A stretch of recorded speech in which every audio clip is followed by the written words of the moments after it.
हाँ जिक्र कंदासीं त हादसे में माज़ूर बणिजी वियल गंबड़ जो नौजवान कंहिं मसीहा जो मुंतज़िर आहे। संदसि वारस चवनि था त हुननि वसार इलाज त करायो आहे पर फ़क़ीन फ़र्क़ नाहे कयो ऐं सरकारी ख़र्च ते इलाज कराइण जी पिण हुननि अपील कई आहे। तफ़सील ॾिसूं था किशोर कुमार जी हिन रिपोर्ट में।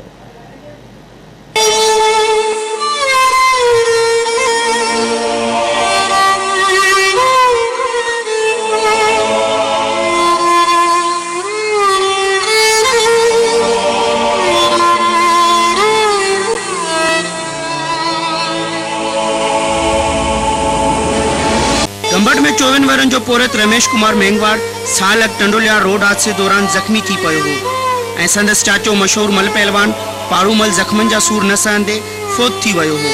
जंहिंखां पोइ जंग जी माज़ूरी सबबि बिस्तरे भेरो थियल पोरत रमेश कुमार मेंगवार बेरोज़गारी ऐं गुरबत सबबि इलाज कराइण खां महरूम बणियल आहे ऐं घर में फाका कशी गुज़ारण ते मजबूर आहे ऐं कंहिं मसीहा जो मुंतज़िर आहे। इन मौके ते चाचे वीरूमल पोरत जी मां आवाज़ टीवी सां ॻाल्हाईंदे चयो त माज़ूर रमेश कुमार मेंगवाड़ जी सेहतियाबी ऐं इलाज लाइ घर जो अलॻि अलॻि खपाए सिंध जे मुख़्तलिफ़ अस्पतालुनि मां इलाज करायो आहे पर नौजवान सेहतियाब न थी सघियो आहे। डॉक्टरनि रमेश जे जंग जे ऑपरेशन लाइ 5 लख ख़र्चो ॿुधायो आहे। उन्हनि वधीक आवाज़ टीवी सां ॻाल्हाईंदे चयो त हरी आहियूं हरबो कंदा आहियूं, असांजी पहुच न आहे 4-5 लख भरण जी।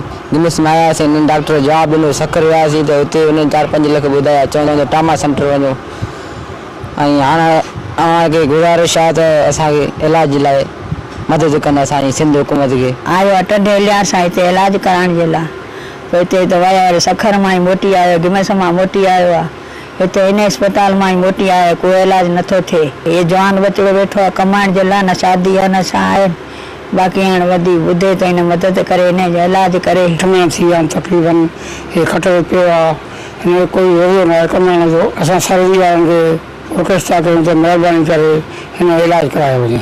सदर पाकिस्तान खे वज़ीर सिंध खे बिलावल भुट्टो साहब खे अर्ज़ु कयूं त हिन जो इलाज करायो वञे कंहिं बि सूरत में। जी त नाज़रीन, 1 साल खां वठी माज़ूरी वारे बिस्तरे ते पयल रमेश कुमार जे वारसनि जा वीचार ॿुधा। इन्हनि जो चवण इहो आहे त ही ग़रीब आहिनि, इहे मुंतज़िर आहिनि कंहिं मसीहा जा जेको हिन ग़रीब जो इलाज कराए। कैमरामैन आकाश कुमार सां गॾु किशोर कुमार, आवाज़ टीवी न्यूज़, गंबड़।